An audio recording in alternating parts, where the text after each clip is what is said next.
Happy hump day. Happy hump day. I'm going to start y'all off with the positive vibes of the day because that's what I do. It's going to be a what? Step one, wake up early, gonna rise with the sun. Step two, get some good, some food in you. Step three, think real hard about what you wanna be. Step four, everybody just do your thing. Hey. Wake up, today's gonna be a good day. Wake up, today's gonna be a good day. Wake up, today's gonna be a good day. Wake up, today's gonna be a good day. Wake up. Today's going to be a good day.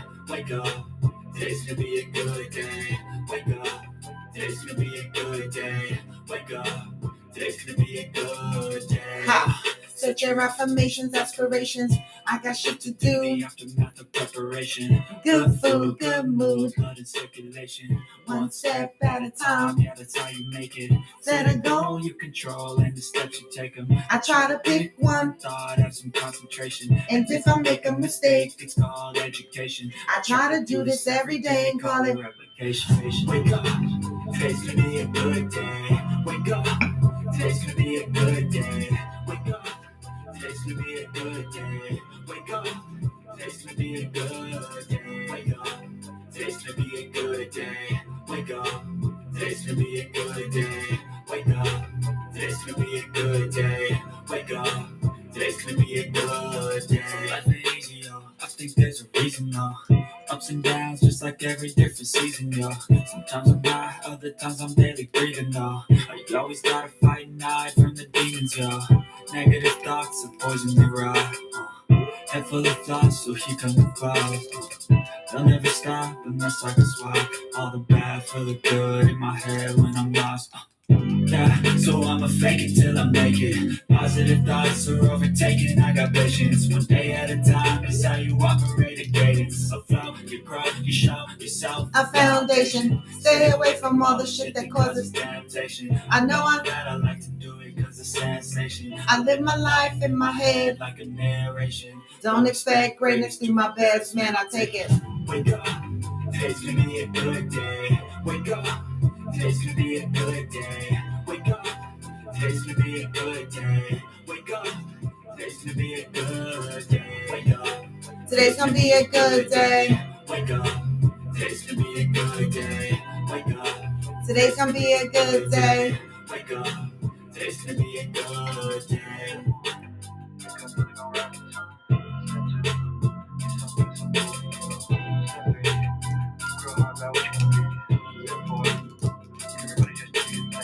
Hey. Good morning, good morning.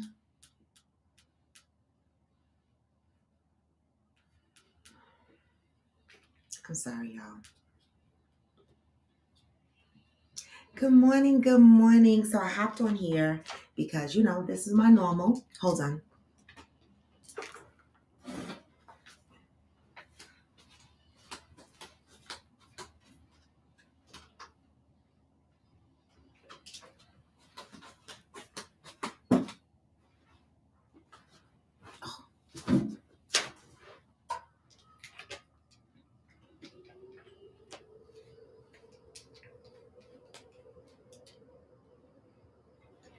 Dad, nobody's showing up. It's hump day. Did I say I was going to work today? I don't know. I can't remember whether I said I was going to work today or not, but the weather is so messed up that I decided, y'all know I barely want to go anyway. And so with some ice and some snow on the ground, I'm definitely not going in.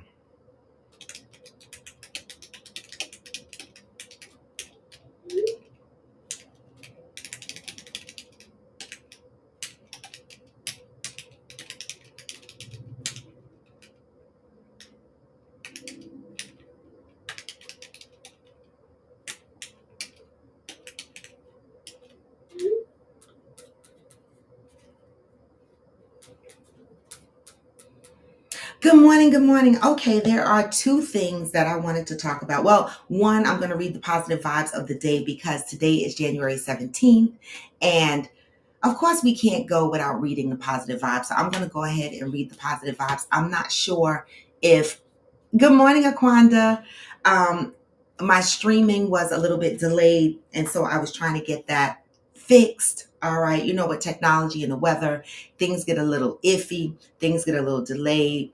We have slow comings this morning, but it's all right. I know that the weather is bad everywhere. My mama actually left yesterday, and thank God, because not thank God because I wanted her to leave.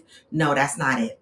Thank God because today, with the weather being so bad, 58 flights at out of Newark were canceled, and 44 of them are United flights. And most of my flights are on United. That's what she flew here on. That's what she flew back on.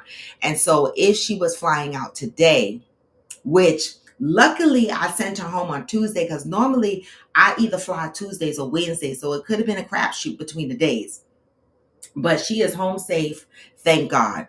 Because if it was today she was flying out, 9 times out of 10, she would have still been here. Her flight probably would have been canceled. You know what, Aquanda? You say it's 7 degrees. It's about that here. No lie. They said it's like 19 degrees or something like that, but it feels like 7 degrees here. I don't know, because I didn't go outside. I'm looking outside and it looks like 0 degrees to me. It really looked cold out there, so I'm hating on Debbie right now. Good morning, Nakia Monet. And Nakia, I'm a F you up, because your posts be killing me. Because you posted another post about a liar, and I just kept thinking about your coffee machine girl. You know, Ghost told me the other day that I was petty. And I don't really be trying to be petty, but I just be wondering where that coffee machine is. Oh, you just came in from the gym? I know, girl. They said that it feels like it's 7 degrees outside. See, I'm not trying to go out there. I have no reason to go out there. You said that coffee machine ain't never coming. I think it got lost. I think somebody in the building stole it. I'm still, because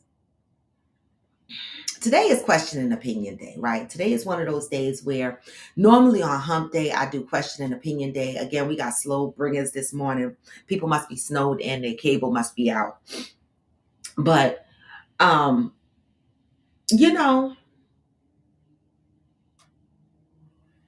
today is hump day and it's question and opinion day, right? So anything you got on your mind, you can ask, right? Just ask. And anyone on here can give you their opinion and their perspective on what it is you're asking. Now, again, we are here to grow. We are here to learn. None of us on here, well, not currently right now, are therapists or life coaches, but we do have a certified therapist on our show. And we do have a certified life coach on our show that joins our show. So you never know. We also have an HR executive that joins our show. So you never know who is on the show at any given time. So ask your question. All right. Outside of those certified professionals, all right, the rest of us will just be chiming in, giving our opinions and our perspectives. We are not professionals. Okay. We are not therapists. The rest of us, we are just giving you our opinions and our perspectives based on our experiences in life. And the reason why I know some people go, we don't give a fuck about other people's experiences. We don't give a fuck about what you've been through. But that's not true. People say that, but that's bullshit. Okay. Because there's a population of people that are sitting around going through some fuck shit right now that feels like they are by themselves, that feels like they are the only one in the world that's going through this fuck shit. But let me tell you something. I used to be that person. I used to be like, this can only be happening to me. This can only be happening to me. And it might sound fucked up, but it's really not fucked up. Good morning, Hillbilly. It's really not fucked up. But when I started to talk to other people and other people started to talk to me, I had a sense of relief, right? Not because other people were going through fuck shit, because I don't wish fuck shit on nobody, but I had a sense of relief for my own mental health, right? I then no longer felt by myself. Okay, I was like, okay, this is not a personal attack on RAW. This is not because the world is against RAW. This is not because she's the unfortunate, child placed on this earth. I used to think a lot of negative things about my life. And it wasn't until I started sharing my stories and other people started confiding their stories with me that I felt like, wow, not by myself. There's comfort in that. There's comfort in knowing that you're not fucking crazy, right? Because I've been in situations where I have asked myself, am I crazy? What's wrong? Come to find out I'm not crazy. Life just lifes.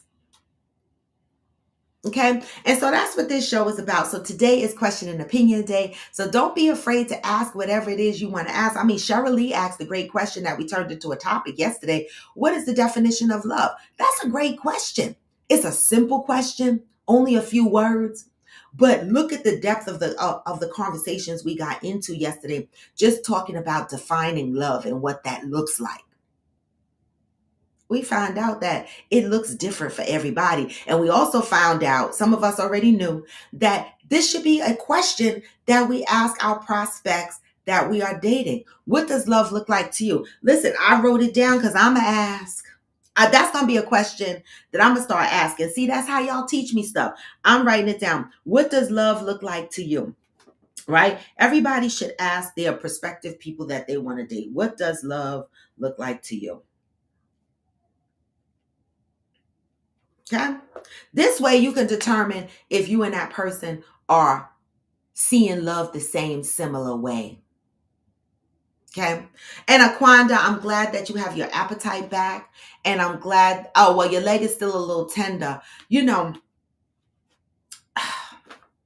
I'm sorry about your legs, Aquanda. I know that hopefully this is not a lifetime journey for you. I don't know what the treatment is for lymphedema. I don't know if there's a cure for it. I don't know much about lymphedema, but I pray for some recovery and relief for you. Because I know, listen, we take a lot of shit for granted, but when we put our legs on the other side of that bed in the morning and we get ready to stand up, let me tell you something. God is good when you could just stand the fuck up. Okay. So when you're suffering from aches and pains and stuff like lymphedema, Graves' disease, and all these other things, autoimmune diseases that breaks down your body, I'm going to pray for you, Aquanda. Pray for your strength, mentally and physically. Okay. Good morning, Pat. Gonna see a wound care specialist and start PT next month. Oh, okay. So they give you physical therapy for lymphedema. See, I didn't know that. So you taught me something. I didn't know that. And so keep your head up, Aquanda. Keep your head up. The one thing that I will forever say about you, based on what you've shown me, is that even though you are suffering with lymphedema and at times it's very painful and uncomfortable for you, you do not let that stop your life. I know there are a population of people out there that when they get sick, they just lay around. They feel sorry for themselves. They kind of just give up on things. And then there's a population of people that takes the bull by the horns and lives life anyway. And I love that. Okay. Kudos. I don't look smallly upon that. All right. So I'm so glad that you're there taking care of yourself. Today is January 17th. January is the month of life.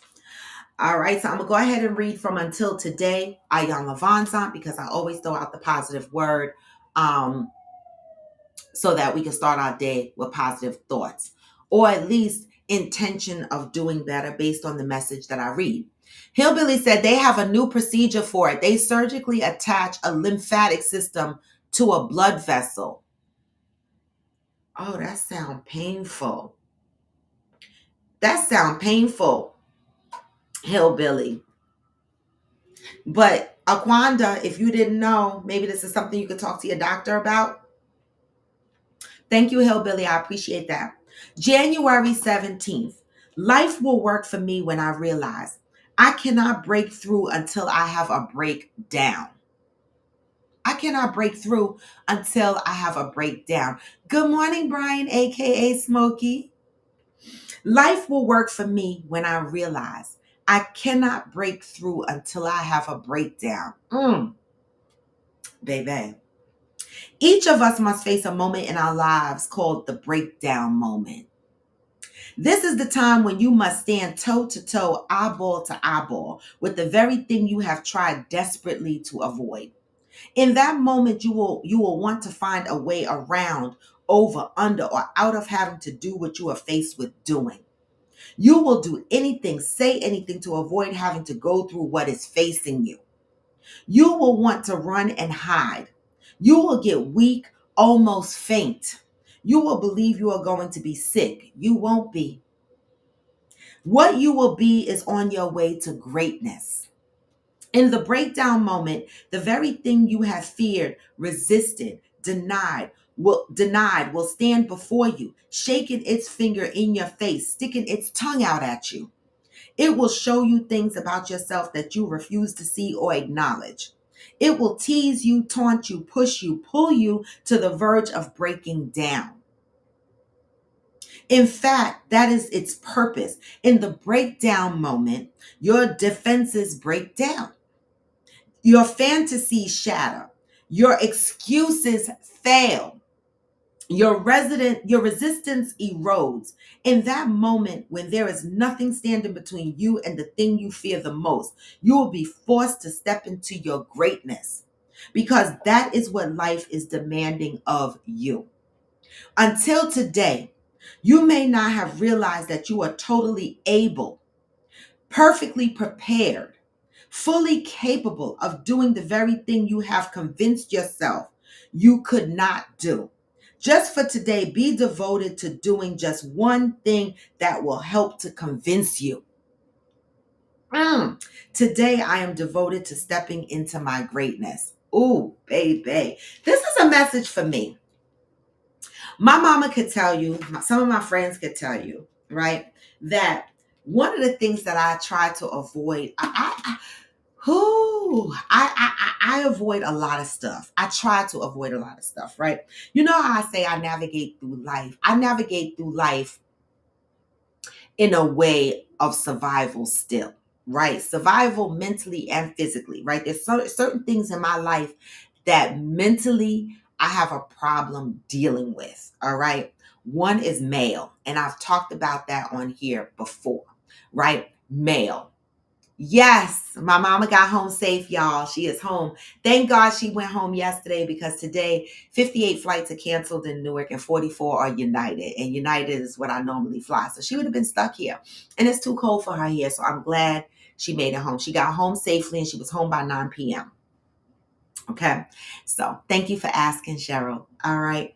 And, you know, mail is one of those things that I avoid, because I know that I've got some lingering things, and I know that they're mailing them to me. And I know that it's not going to go away. But this message is for me.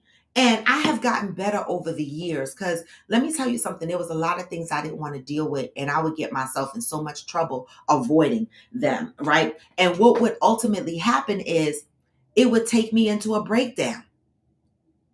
It would, and I would have absolutely no choice but to deal with the things that I had to deal with, right? I would avoid them and avoid them and avoid them and avoid them and avoid them until it got to a point of a breakdown, and I was forced to stand and deal with the things that's in front of me.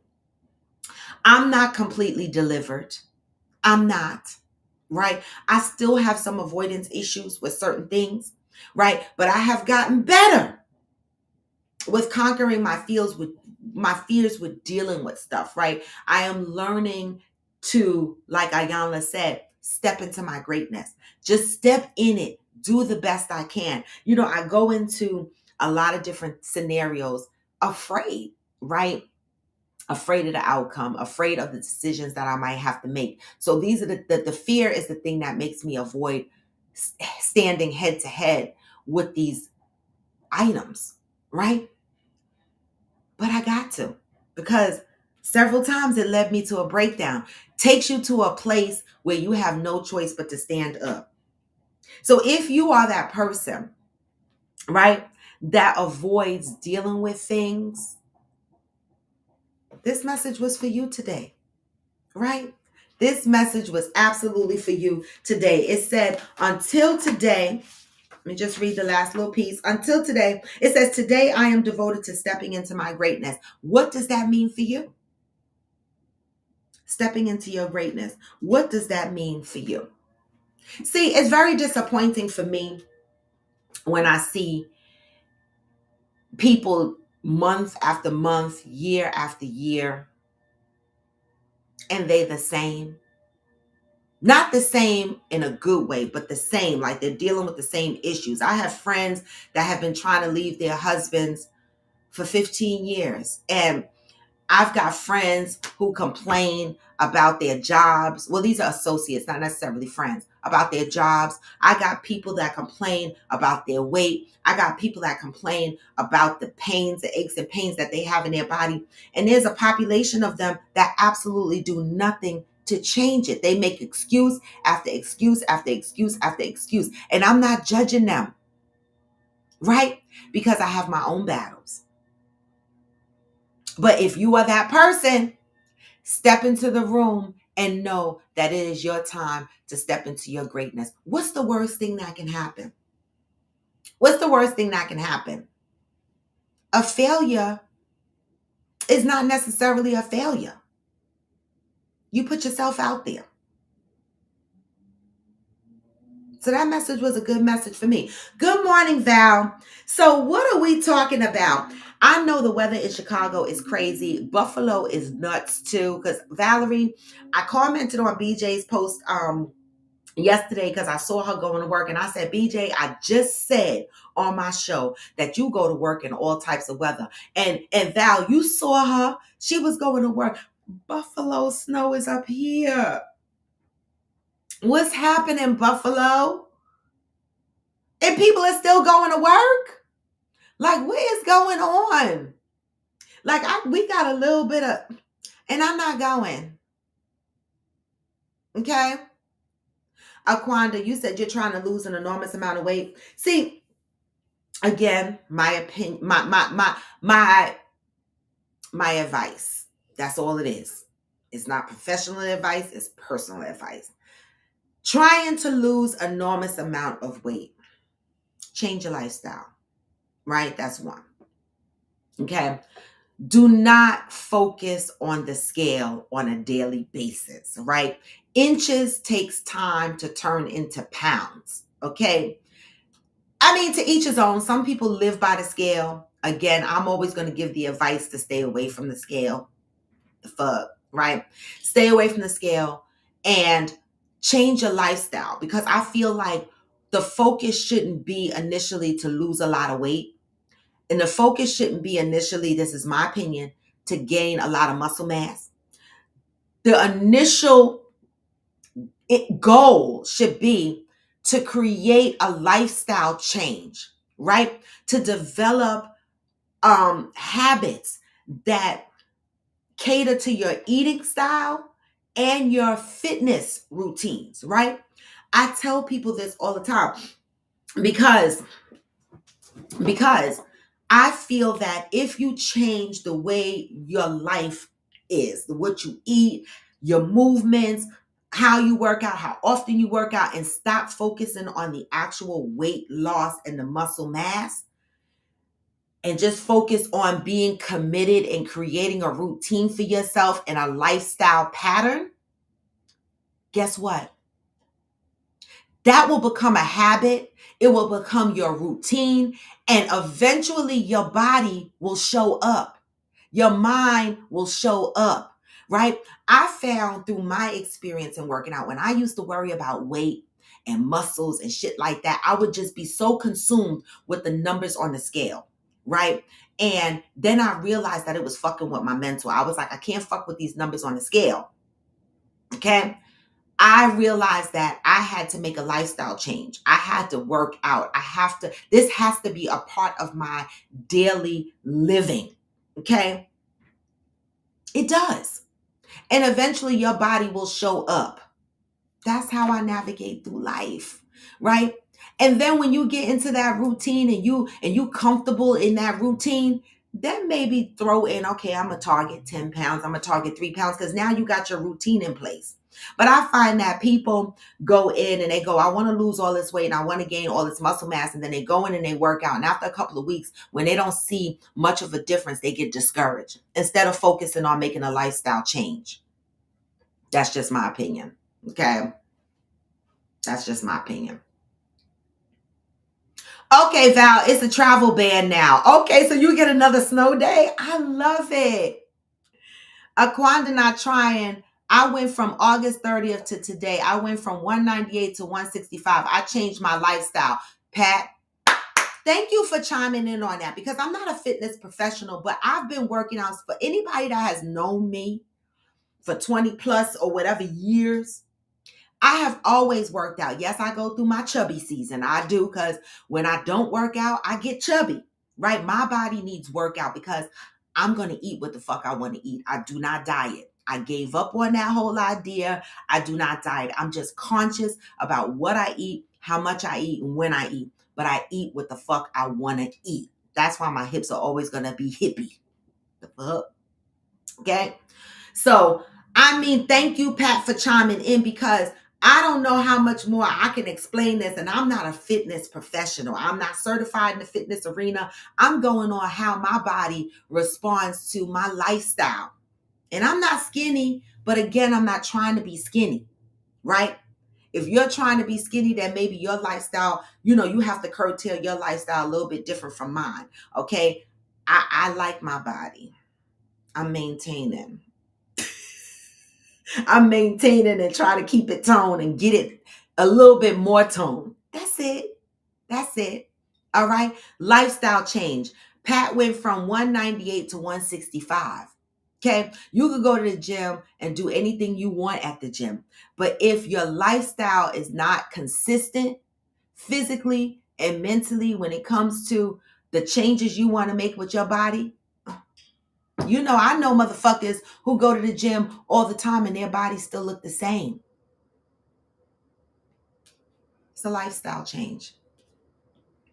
And Pat said this was done without exercise. Just like when people say, I'm going to do 100 crunches a day. Okay. You're just going to have hard muscles underneath that big bear belly. Okay. You could do crunches for the rest of your life. But if you're not making a lifestyle change, your stomach is going to be big and hard. The fuck? Right? You got to make a lifestyle change. I'm just saying. Being healthy is a priority, as it should be, Aquanda, because, we want to be here. We want to be here. You know how many people I hear horror stories about that retire and shortly after they retire, they pass away. It's like we work all our fucking lives. It feels like if we're not going to school as kids and teenagers, then we're working. Okay, either we're in school or we're working. And then when we decide that we want to retire, motherfuckers are dropping dead. People saving up their 401ks, people investing in, their IRAs and all these stock options, planning for this big retirement moment, planning for their second life. And some people never make it there. Right? Some people never make it there. What we do on a daily basis with our health physically and mentally helps the quality of life as we get older.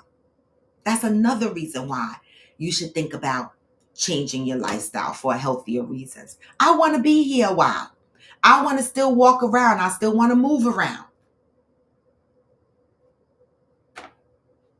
Aquanda, you got this. Anyway, y'all, today is hump day. Everybody give the thumbs up. Question and opinions day. Anybody have a question? This is what today is for. Assholes and opinions. I listen. And Pat, let them know, Pat, because I know you're 80. And Pat is still moving around. Good morning, y'all. Still traveling around. Wait a minute, y'all. I'm hot. I got to turn my heat off.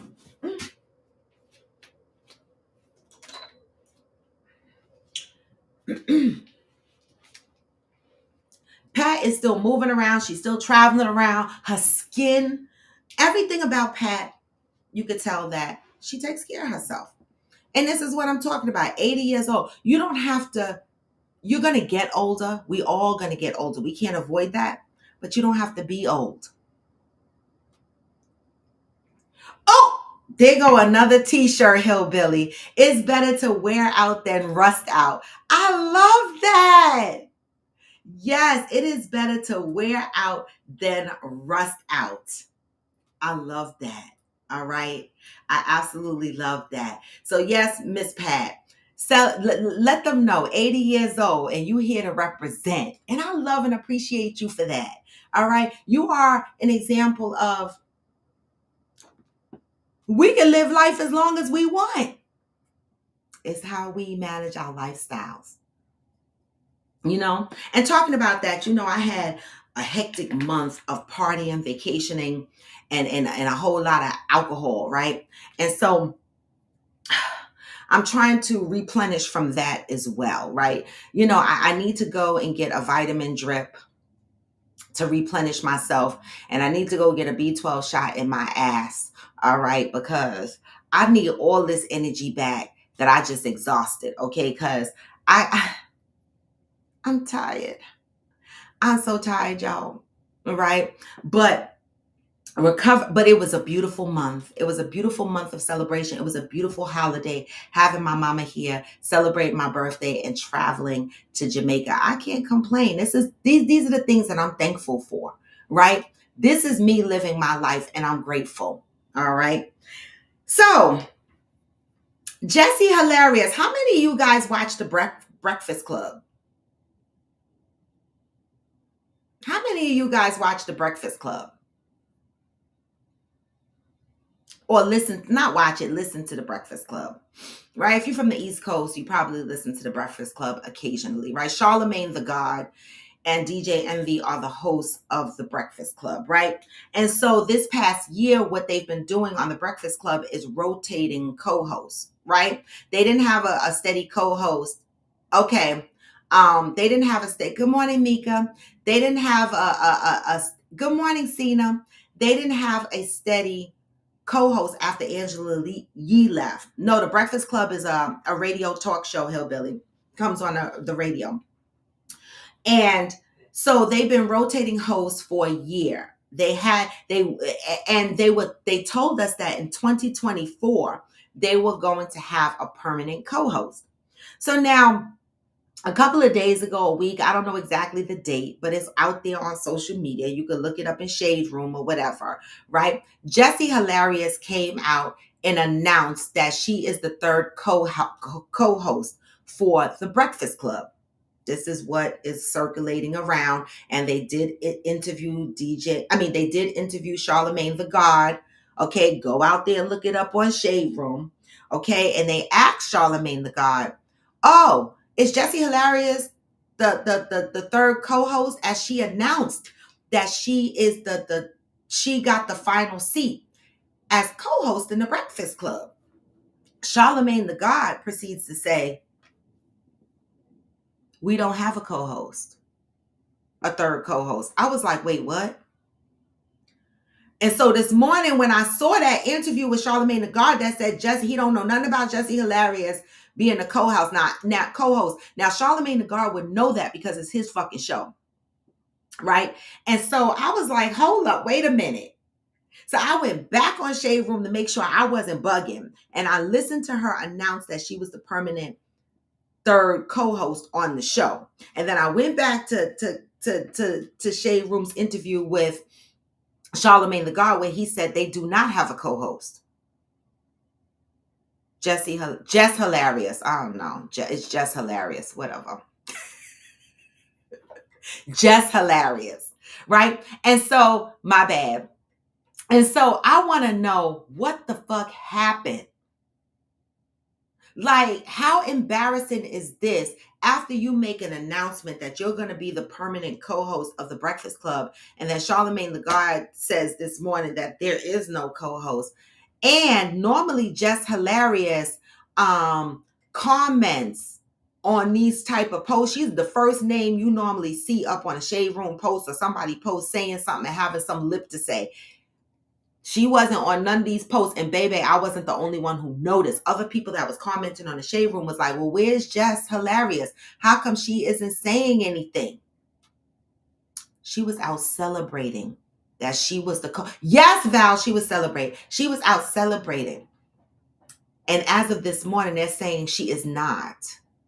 They don't know nothing about her being the third co-host. How does something like this happen? This reminds me of people that go around saying they got a job, but they didn't get an offer letter.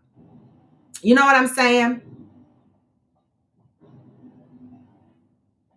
This is like getting a job, telling everybody that you got a new job without having an offer letter in hand. See, one of the things that we have to learn is when we are conducting business for our professional, in our professional environments, you don't say something is something until it's something.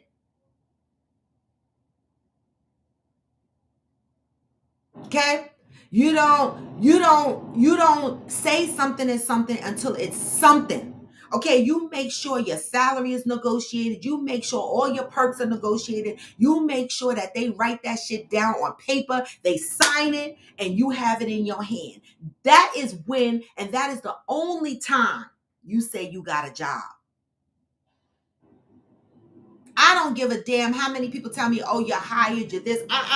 Give it to me with the paper, with my signature on it, with my salary, and all of my perks on it. Signed. Then I got a job. See, this is a learned lesson. All right, Valerie says, sounds like Charlamagne didn't approve it. DJ Envy asked him what happened. He said, I don't know. Y'all said, turns out they didn't want to pay her properly, so she opted out. It's about money. But see, that's still her mistake. Because there's no way I'm going to go out and announce that I have a job without negotiating my money first and having it in paper.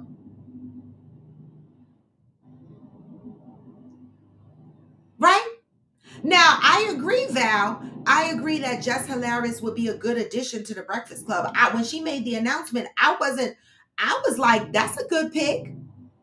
I think Jess would be great for the Breakfast Club. I just think Jess learned a learn lesson. She has a learn lesson moment. Okay, do not announce and celebrate an opportunity until all negotiations are agreed upon and signed off on. That's a lesson for her, and that's a lesson for all of y'all on here if you didn't know that before. Okay. She definitely jumped the gun. And I believe it was probably a contract dispute. I believe that. You know, I agree, Val. Honestly, I hope it's not too late. I really hope that they can come to terms with her contract and they can onboard her, because I do think that she would be a good addition to the Breakfast Club. I do.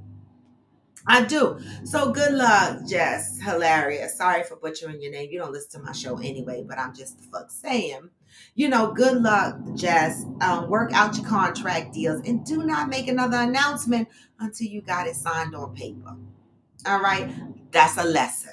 It's the reason why I brought it up here, because y'all motherfuckers, sometimes the way some of y'all comment, I be scratching my head. I love y'all though.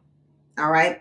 The other thing I wanted to ask, anybody else put their eggs in the refrigerator and some of their eggs freeze? That's a question. Today is hump day.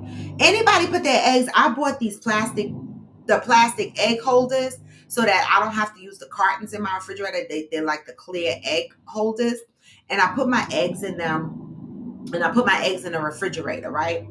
This morning when I went to make eggs, 3 of my eggs was frozen. But my refrigerator is on the recommended temperature that it's supposed to be on. But my eggs was frozen. What is that about? Anybody ever experienced that? And what am I supposed to do about that? Okay, Aquanda, that's where my eggs are, on the top shelf. I was thinking I might need to move them to the middle shelf. That I just got a new refrigerator, so I'm trying to figure out. I think my top shelf is extra cold. I might need to move it to the middle shelf. Aquanda says she wouldn't have been a good fit. She's a comedian and would take over the show. You think so, Aquanda? You think she would take over the show? Okay, Hillbilly, that's what I figured. I have to move the location of the eggs, right? All right, I have to learn my fridge, basically. So put what I need to stay. Oh, you keep yours on the bottom shelf to the left. Okay. But everything else in my fridge is at the right temperature, Aquanda. I think I'm going to just move the eggs to a different place in the fridge. But thank y'all. That was helpful. See, that was a question that got answered. But guys, travel ideas. And if any of y'all are looking to travel, there's a couple of places that I've seen on Instagram that are good options that I'm going to look into myself. There's a place in Antigua called Hammock Cove, and it's luxury adult only. All rooms have a pool. I'm going to look into that, not for coffee with friends trip. These are my personal trips. Because these sound like they're going to cost a little money, and I'm conscious of other people's pockets. Then there's a Pensacola Beach, Florida. I have to find out how far Pensacola Beach, Florida is from my mama, because the waters there are crystal clear. Then there is, I never thought I would be interested in going here, Utah. Amangari, Utah. Amagari Suites is the name of the resort. It's beautiful. That's in Utah. That's an easy trip. That sounds like an easy trip, right? And they have like these like the pool is like surrounded by the mountains in Utah, and they have these bed chairs or whatever. And so I want to try that. And then Turks and Caicos Ritz-Carlton. All these places sound like it's going to cost some money, but they sound so interesting. Like I really want to try that Amagari, Utah area and stay at the Amagari Suites. I want to try that. So if y'all see me in Utah with my black ass, if y'all see me in Utah with my black ass laid up by the pool by myself, don't be looking like, what the fuck she doing in Utah by herself? Because that sounds like a trip that I could do by myself. Just go there for like 3 nights, 4 days, 3 nights, and have a peaceful couple of days vacation. How about that? Maybe I'll treat myself for Valentine's Day. Aquanda said, my daughter is going to Cancun for spring break in March. She got her passport. Happy for your daughter. This is one of the reasons why I don't travel during spring break, because you see Aquanda's daughter is going to Cancun on spring break. I do not travel on vacation anywhere around spring break because them young teenagers get on my nerves. They do. They do. If you've never been to Fanta Suites or Siberis, you need to grab a partner and go. What is I'm writing all of this down. What's Fanta Suites? Hillbilly. Hey, DJ Dub. What's Fanta Suites or Siberis? Where these places sound like they're in Russia. Where are these places? Are they in Virginia? Where are these places, Hillbilly? Where are these places, Hillbilly?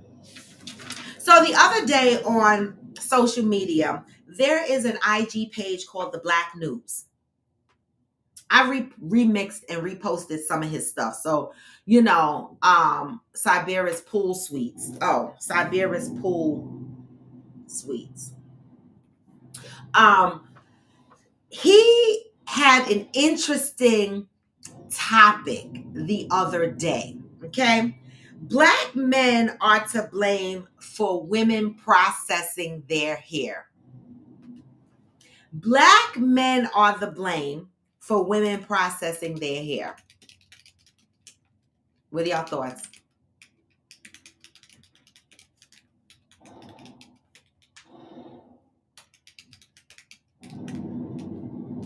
Black men are the blame for women processing their hair. This is what the topic was from the Black News page on IG. This man stood up there and said, Black men are the blame for women processing their hair.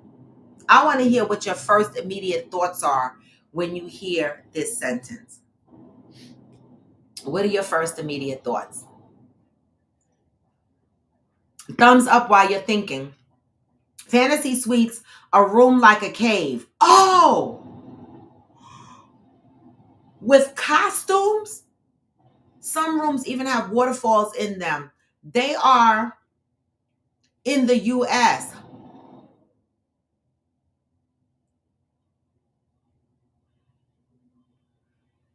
Wow.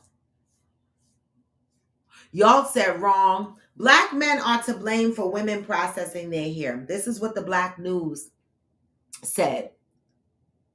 Hillbilly said, BS is my first thought. Anybody else? Black men are the blame for women processing their hair. This is a Black man who said this. Anybody else? I remember when I wanted to go natural. And I told y'all this story, so some of y'all know this story, okay? I remember when it might have been about, when did I go natural? 2015. I decided, no more than that, maybe 2013, 14, I decided I wanted to go natural, right? Because it took me about a year to grow out my hair enough to do a big chop. So I want to say I started around 2013.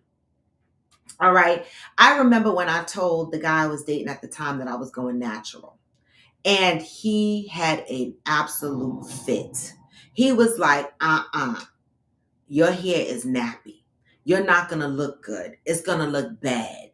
He thought of every negative thing to say to me about my hair being natural. And I was shocked because I said, oh my God, you're a Black man. And I'm a Black woman, and you know that I process my hair to keep it straight. And I'm telling you that I don't want to process my hair anymore. I want to go back to my natural hair, the hair that grows out of my head without processing it. And he had an issue with that. I did it anyway, right? Ultimately, after years and him seeing it, he liked it. But see, he was so used to the straight hair, right? All right, so Aquanda said, I got my first perm at 10. It wasn't for no man. See, I knew some of y'all were going to read into that like that. But what this man was talking about is deeper than an individual person, Aquanda.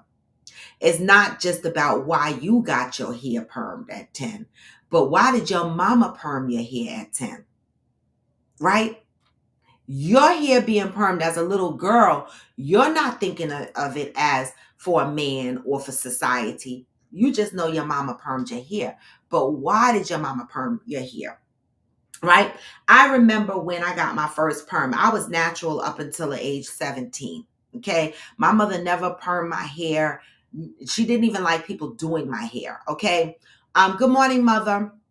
She didn't even like people doing my hair. When I was about 17, after I had moved out, was a single mom, my baby daddy's mom, who was Panamanian, her hair is long down to her back, was long, rest in peace, down to her back. She didn't understand the dynamics of my nappy hair. Okay. And she was like, your hair is not supposed to be like this. It's supposed to be straight. And I mean, at 17, you would think I would have known better, but I was still learning life, right? I let her perm my hair because she said that was what was acceptable in society, right? So let's think deeper than whether you, and I didn't get, and when she permed my hair, of course it wasn't for no man, but we're talking about this guy, and I'm not saying I agree with him, I'm just passing the message. The Black News, this gentleman said, for years and centuries, the European woman has been the standard of beauty.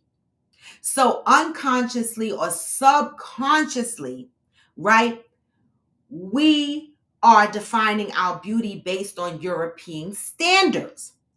And he said, and I'm paraphrasing, right? You could go to the Black News on IG and look up his videos, right? He said that because we for centuries, we have been trying to align with the European standard of beauty, right?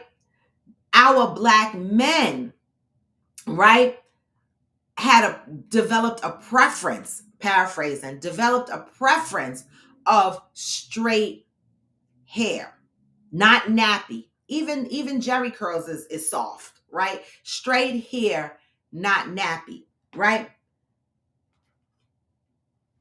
Now, I have spoken to a lot of Black men, and several of them, as of late, as of the last 5, 6, 7 years, have embraced the natural woman.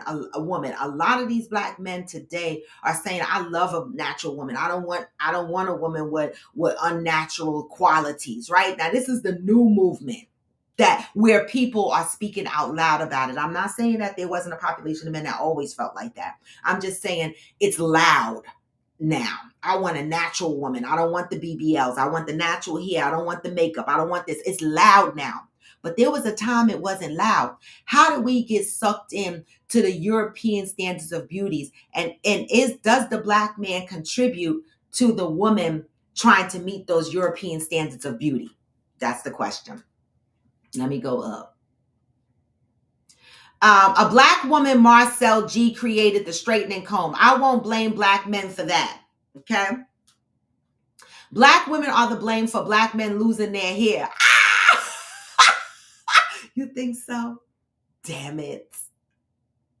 I'm going to do better, DJ. I'm going to do better because I like a bald head. The fuck? What you talking about? I like a bald head. I mean, lick it a little bit. The fuck? Pat said, absolutely not. Women are the blame. My mother straightened my hair with a hot comb. My father had nothing to do with it.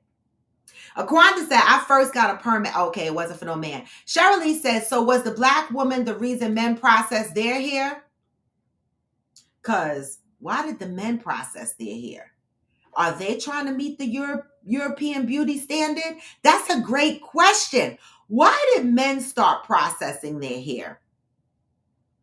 If they say women process their hair to meet the European standard of beauty, then why do men process their hair? That's a great fucking question.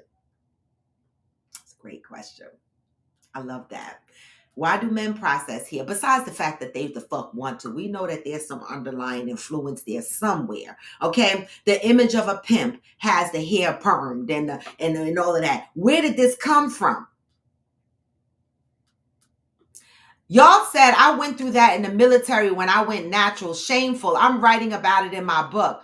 You went through the same thing. They were like, you're not going to look good. Listen, my ex tried to make me feel like complete shit. Hi, Adanta. My ex tried to make me feel like complete shit. He was like, oh my God, you're not going to look good. Your hair got buckshots. It's nappy. You're going to look funny. And I've always had the fuck you, I don't give a fuck mentality. And I was like, I'm doing it anyway. The fuck is wrong with you? And I did. Right? And I've had men tell me that they prefer straight hair. Now, I never understood that when a man looks at me and tells me they prefer straight hair and they see my hair as I'm like, okay. But this is me. This is me. Naturally. Hillbilly said if women listen to men, they would take the makeup off. You think so, Hillbilly? All these women wear makeup. All these men chase after them. Are we sure? Idonta, Black men are the blame. Come on, love. If anything, it's history and culture that is the problem. How the country was discriminative against nature. If anything, it is a white hate, full men and women, if anything. Great response. I'm just sharing you what the Black News said. I didn't indicate that I agree with it. I'm just putting it out there because when I hear people come up with these topics, it just makes me wonder how does another set of population of people think about what is being rotated around on social media, right? Because we get so embedded as to the different podcasts that are out there and the different, speakers that are out there and the different topics that are floating around out there on social media. And when I pass this, and he talked about the European standards of beauty and how Black men are the blame for the process of the hair because they want us to meet the European standards of beauty. I was scratching my head because I wasn't sure if I believed that. I mean, I do know that black men, some of the black men that I have experienced didn't prefer natural hair, but I want to say, Idonta, the culture and the discriminative nature behind it is a power force as well. So thank you for that comment. Exactly, Cheryl. This is the part that I'm trying to get to. See, some people are just sitting at the part of the conversation where their personal experience is they perm their hair and they didn't do it for a man, right? We're talking about how this started. Like, how did this standard of beauty start, right?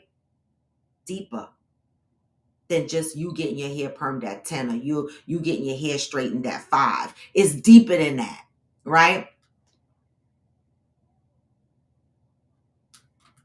Cheryl Lee said, it's not only black men, but Western society and their standards as a whole. True. But from a black culture perspective, right? One of the other things that Black News said was black folks are colorblind, right? He said black folks are the only culture that's colorblind. We embed ourselves and accept every other culture, but a lot of these cultures don't accept us, right? We try to fit in. That's what he said. This is in another video. If you go to his page, you'll see all his videos, right? We want to be accepted. We want to be a part of all these different cultures because we feel we want to be accepted. This is Black News' opinion.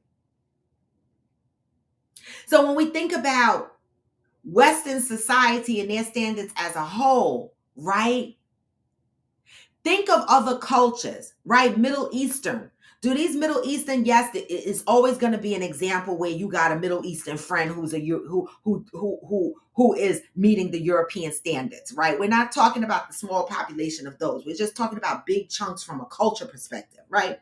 When you look at the Middle Eastern people and they come here, right? They move like when you in New Jersey, there are communities, right, where Middle Eastern people live, and they have their like a village community mentality. They maintain their culture, they maintain their cultural look, everything, right? Then you have Jewish people, Orthodox, Hasidics, they have their community. They navigate based on their culture, their beliefs, their religious beliefs and whatever, right? Then you have Africans who come here. They maintain their cultural beliefs, etc., etc., etc., right? Then you got the Black Americans, right? I call myself the homeless because I'm from America. I'm born here, but I feel like I don't have another home because United States of America don't really want my black ass, but I ain't got no place else to call home, right? And so how did we get so easily sucked in to the Western society standards as a whole, right? I guess that's the question.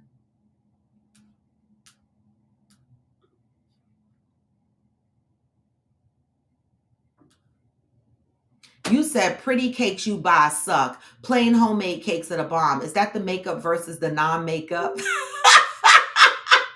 Is that the makeup versus the non-makeup? Oh my God. I love it. DJ Dub, women cause men the George Jefferson. So y'all just went bald. Yep. That's true, DJ Dub. They did. But I like a bald man. You saying we pull y'all hair out? I ain't even gonna argue with you. I'm not gonna argue with you. I'm not gonna argue with you, y'all and DJ Dub. I'm not, cause we raggedy too sometimes. We be stressing our men the fuck out. I ain't even gonna go there. That's true. That's true. Also with waves, men suffer from texturism as well. That's true. DJ Dub said, I can remember as a child, nappy hair would get you talked about. Nowadays, nappy hair is a style and it's called the style natural. You know, DJ Dub, I got bullied in junior high school. There was actually a post on social media where someone asks, what did you get bullied in school? And have you ever been bullied, and what were you bullied for? One of the things that I was bullied for was having short, nappy hair. Because when you have the texture hair like I have, your hair shrinks. So you can never tell the true length of my hair. And so when my hair was done, I had these little short ponytails and shit. Natural hair. Nappy hair is what they called it when I was going to school. By the time in elementary school, I didn't suffer being bullied. But when I got to junior high school in my 7th and 8th grade, there was a set of girls that tormented me on a regular fucking basis. They used to call me nappy-headed little bitch. You and your little short nappy head, buckshot, whatever the fuck they could say, they said it. I was like tormented every day. I hated to go to school. It hurt my stomach to go to school. And it wasn't until like I used to literally walk down the hallway in the hallways, and some of the girls, when they walked down the hallway, they would shoulder me and be like, nappy head, whatever the fuck they say, right? Until one day I had to fight. I had to fight because they just wouldn't stop.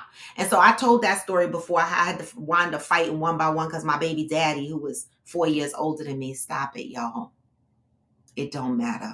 That's old news. Okay. He used to, because he was driving and everything, and I was in junior high school. Stop it, y'all. Go to YouTube if you want to hear the stories. My baby daddy, this is my son's daddy. Okay.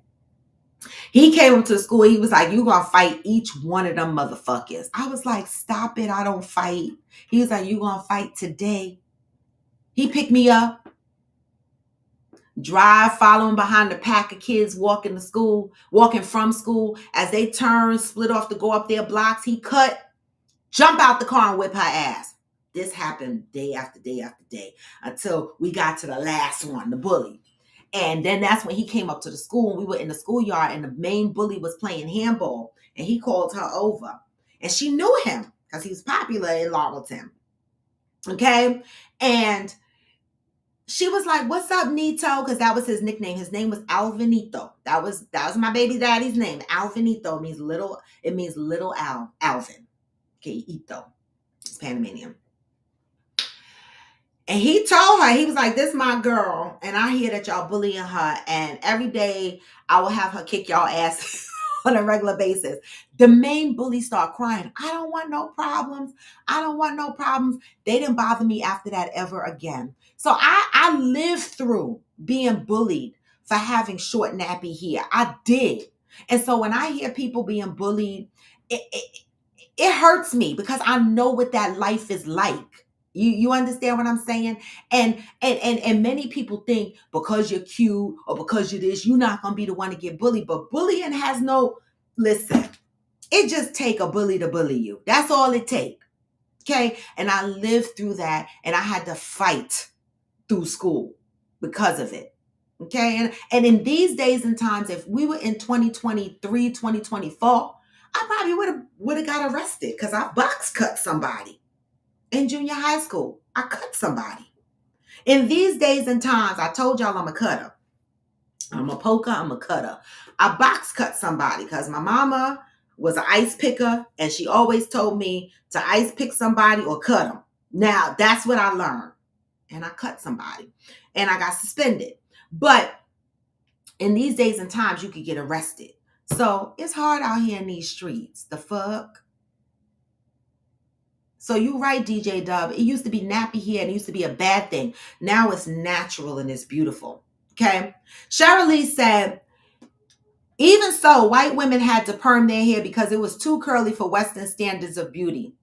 I thought it was opposite, Cheryl Lee. They permed their hair to make it curly. See, the white folks that I worked with in my job way back in the day had that straight, stringy hair, and they used to put the perms in their hair to get the curly hair. Okay, they used to get the make the curly hair. Okay, I didn't know they do that.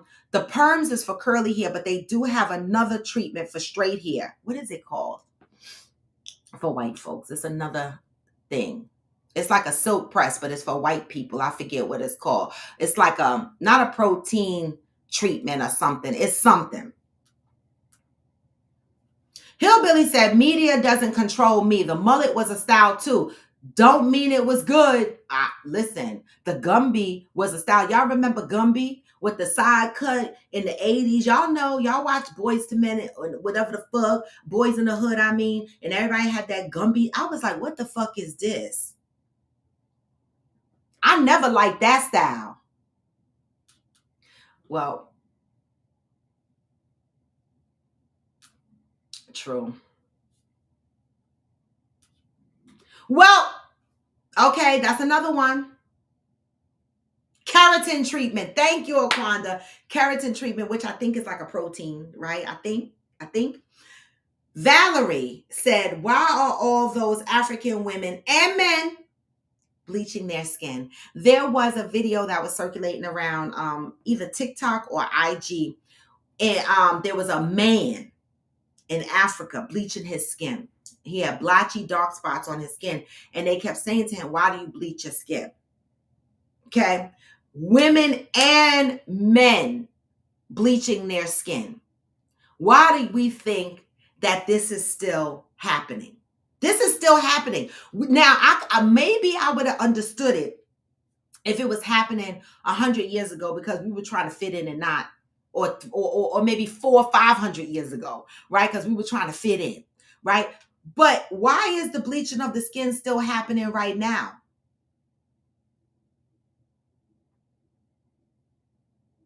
This still happens. If you go to the Caribbean, Africa, okay, they have bleaching skin products right on the shelf. Why is this still happening in these days and times? Cheryl Lee said, blacks, not black men. Blacks may accept all races, but if it's saying we don't look at color, why is colorism a big thing in our community?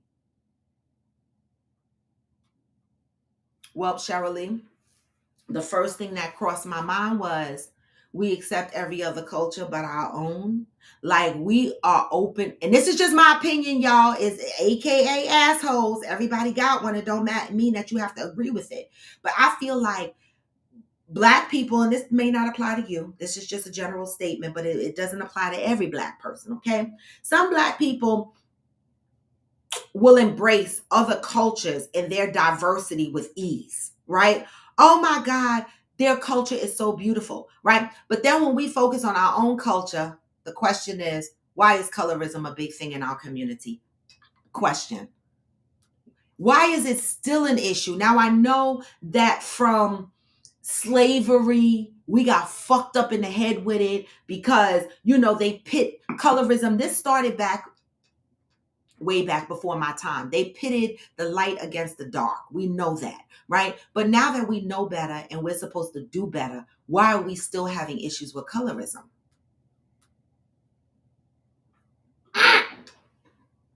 Didn't I just say, Cheryl Lee, that's why I said I'm homeless? We're the only people without a country.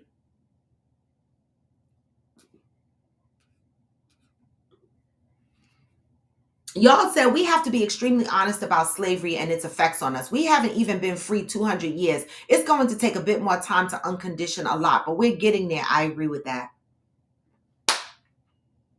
I agree with that.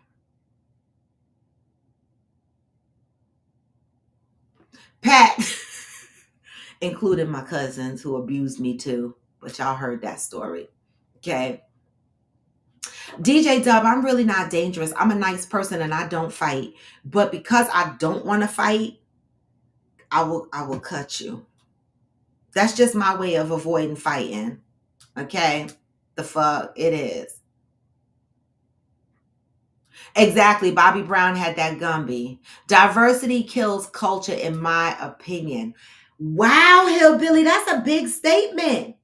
Diversity. Did you mean diversity? Kills culture, in my opinion. I need more.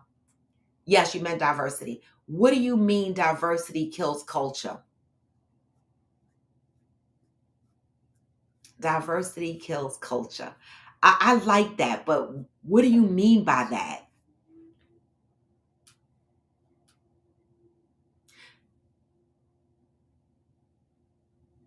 The African woman on the Tubi movies reality show Skin is Bleach. Yes. Rich, what is it? African Rich and Famous, whatever that show is. The Rich and Famous Africans or whatever. I love that show, Valerie. But yes, there is one of the women on there who bleach her skin. Yes. Listen, Val, you need to stay home. It's a major alert.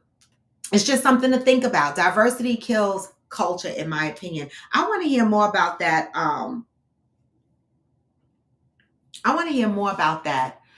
Hillbilly. Diversity kills culture, because that's a good one. All right. Something to think about. So, when you're operating in your beauty of standards, right?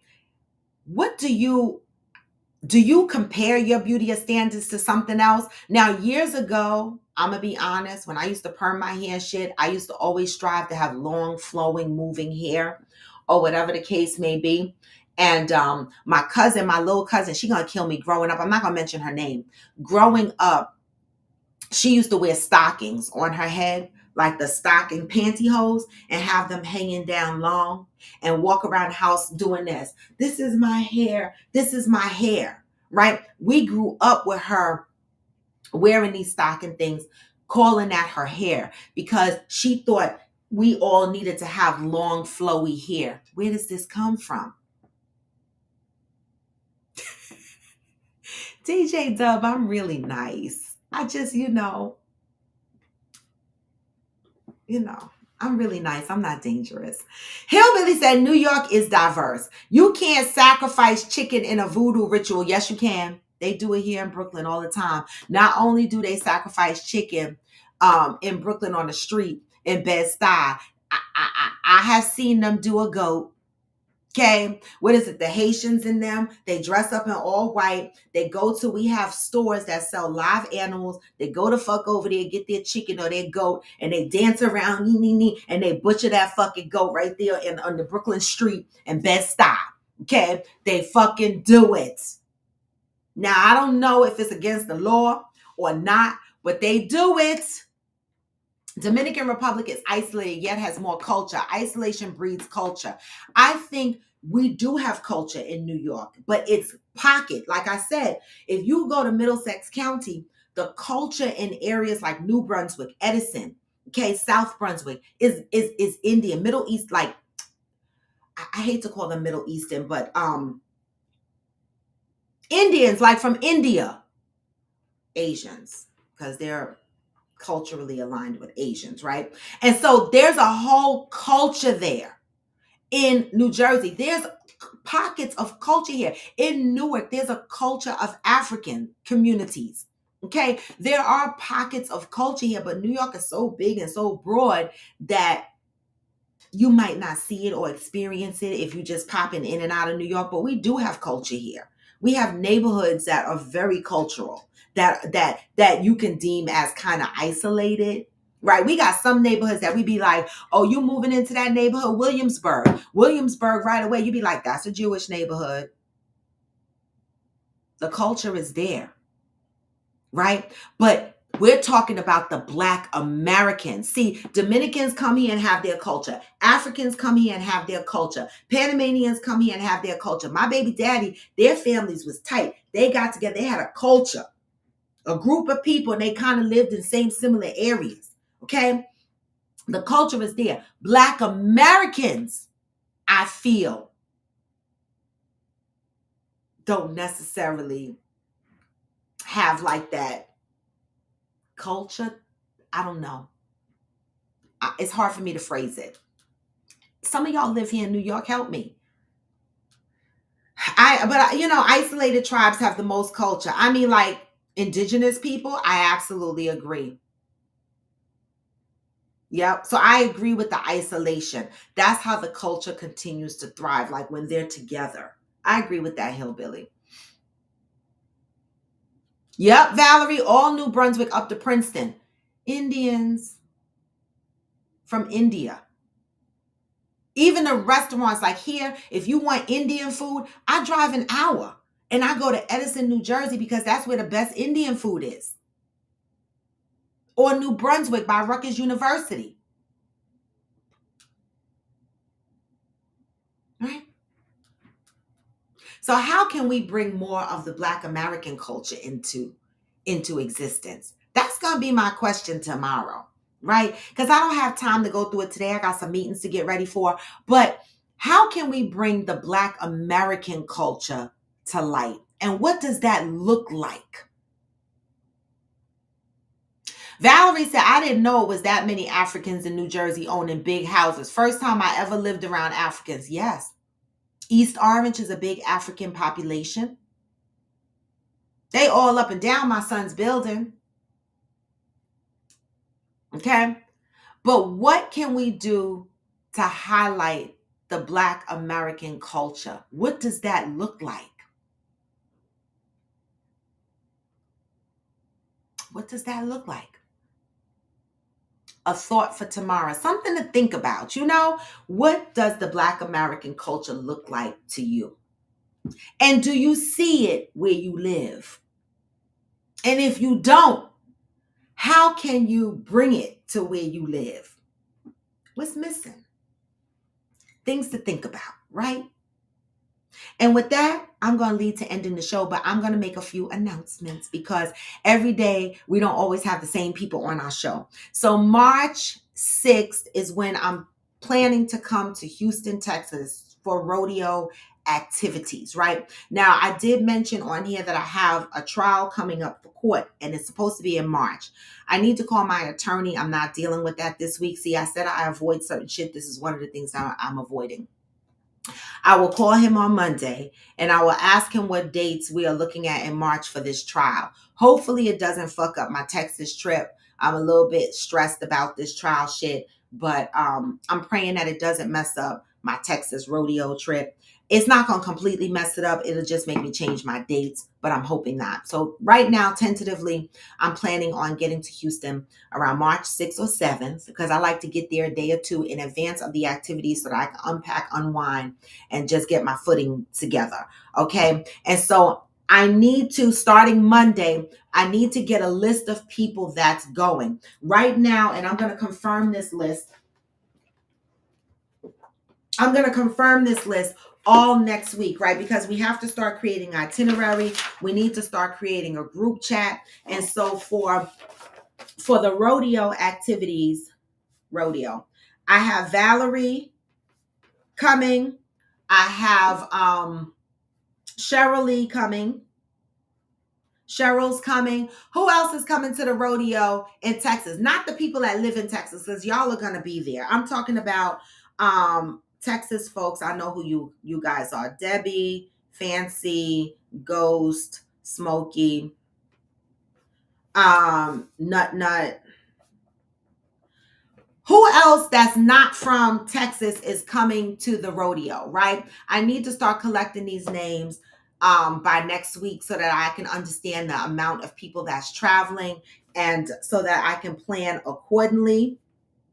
8, 9, 10, 11 through the 12th. So I can plan accordingly for the itinerary, okay? And also, for the meet and greet on Friday night, I need to know who's going to how many people I need to account for because we're going to have a wine, cheese, and things get together, right? This was Fancy's idea to have wine and cheese. She don't know that I'm executing. I want to execute it on a rodeo weekend, but I'll talk to her about it. All right. March 8th weekend, Angel, is the rodeo activities. Okay. So March 8th, 9th are rodeo activity. Well, we're planning on doing a rodeo that Saturday. That is my plan. March 9th, right, will be the actual rodeo activities. March 8th is the Friday. We will do a meet and greet, wine, cheese, and things, or vodka, whiskey, whatever the fuck you drinking. And so I need to collect names. Sunday, we'll pick a brunch spot. Fancy has been sending me some really good brunch spots to eat at. All right. So we're going to pick a brunch spot based on people's flight itineraries. Everybody might not be able to indulge in brunch if you're leaving on Sunday.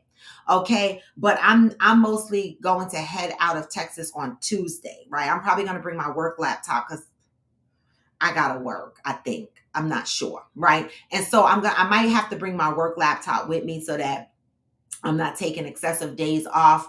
But Plan accordingly for the activities that you want to participate in. Okay. And so again, the activities will be Friday through Sunday. Sunday will be brunch. I think Friday will be wine, cheese, and things. And Saturday is rodeo activity. After the rodeo, we come back to the house. If y'all got energy, we drink, we play games. That is the weekend activity. Okay. March 8th weekend. All right. Again, I'm aiming to get there March 6th. Oh, you'll leave on Monday. Okay, Val, that works. All right. So maybe if you leave on Monday, I'll leave on Monday too. So that we could talk about that. And we could sync up our travel plans. Because Nakia, I forgot her name. Nakia is going to. So Nakia and I will probably fly together since we both live here. All right, in New Jersey. And so that is our next upcoming event. Then we have June. Good morning, Ghost. Then we have June, West Virginia. We need to start planning for that the first 2 weeks. I'll start getting names for that after I get past the rodeo. I'll start collecting names for West Virginia. Then we go into the end of summer soiree. Hopefully by next week, I can share the proposal for that so that people can start putting their deposits down for their rooms. The dates for the end of summer soiree is August 21st through the 25th. It's at Breathless all-inclusive resort, all adult, all-inclusive resort. All right. It is an adult energy-driven resort. A little bit different from the Ryu Adult Resort we stayed at last year. Ryu Adult Resort is an all-adult resort, but Breathless is an adult resort with a little bit of plus, right? They might have themes. It might have some sexual energy. It's adult, right? And so you'll see a lot of sexy shit. You'll see people walking around topless. You'll see thongs on. You'll see a whole bunch. Well, I wear thongs, so you're going to see my ass anyway. If you come in to Dominican Republic, my ass will definitely be out. Guarantee you. Okay, my titties might be out too. The fuck, I don't know. But just come on and enjoy yourself. So it's an adult type environment. All right. And then we go into Friendsgiving, which is in November. All right. I need the rest of the deposits paid by March 31st. I already went into my app. I see the balance that I owe for the house. Okay. If I have to cover your deposit, if I have to cover your balance, your room will be empty or given to somebody else because I cannot financially afford to pay your way. I wish I could. All right, but I cannot. I got to pay my way. All right. And so I need everybody's deposits by the end of March 31st. So I'm just saying, send me the rest of your money. Y'all know how much y'all owe. When Debbie comes back from the cruise, I'll do a temperature check because she kept all the balances and all that stuff together. But I need the rest of y'all money so I could pay this damn house. All right. And so that's Friendsgiving. Friendsmas, we have not started yet. Once I get the information out for the end of summer soiree, I'm so tired. Then I'm going to start planning for the Friendsmas trip, which is December 5th, 2024. And that's going to be in Florida, Destin, Florida. All right. $2,000 will room and board 10 people in West Virginia with one excursion on kayaks.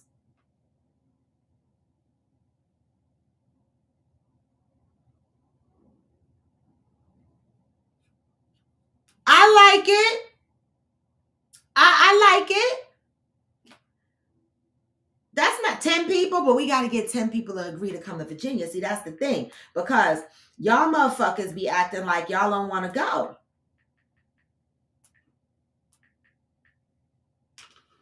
I mean, this is about the budget that we've been doing for the houses, right? So 10 people go, $2,000. That's $200 a person. That's room and board for 10 people.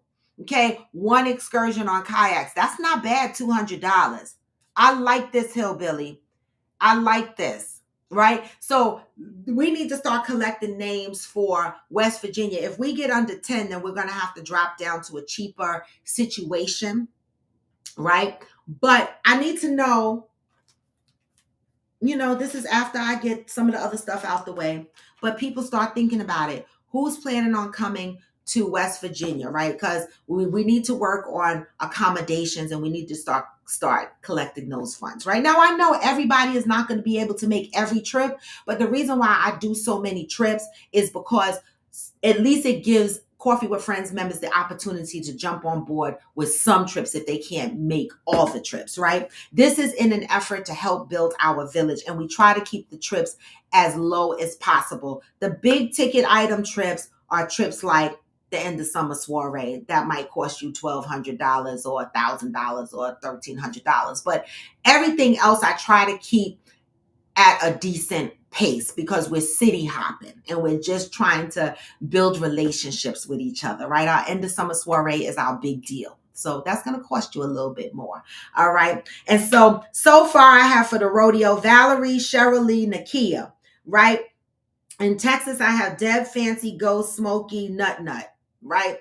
I don't know who else, but I more so need to know the people that's not in Texas who's coming. All right. And so if I don't have your name on this list and you plan on participating in the rodeo, please let me know. All right. And with that, I'm going to move to closing, y'all. I love y'all. Oh, you got my horseback riding order already? Oh, shoot. I'm going to wear a sports bra when I ride this horse because the last time I rode a horse, I tried to be sexy and shit in Aruba. And I had a bra. I had my bathing suit top on. And we were just trotting along the beach and this motherfucker starts singing. The guide, he starts singing. And when he started singing the song, the horses started to gallop. And I was like, hold up. I'm holding on. And I'm like, my titties. I'll never do that shit again. My titties was on fire. My ass and my crotches was on fire. Every time this motherfucker sang, the horse jogged. I was like, hold up. So I don't know. I'm going to have to wear a sports bra to hold these babies in place because baby. And I'm going to have to wear I need some cushion on this. I got in my crotches. I'm excited. I want to ride this horse. Now, y'all know I'm talking big shit. Like, I want to get on this horse. But can I tell y'all, every time I try to get on a horse, I ultimately do get on it, but it takes me a minute. So, Smokey, don't be judging me and warn your friends that own this horse. Don't be judging me because when the horse do this, I think it's going to bite me. And so I start like wincing a little bit, like I'm going to cry. Like when the horse show his teeth, I might cry a little bit. You might see a little tear come out my eye. I'm just the fuck saying. I want to ride the bitch, but as soon as he ha ha at me, I'm going to be scared. I'm just letting y'all the fuck know. Because them horses' teeth are big.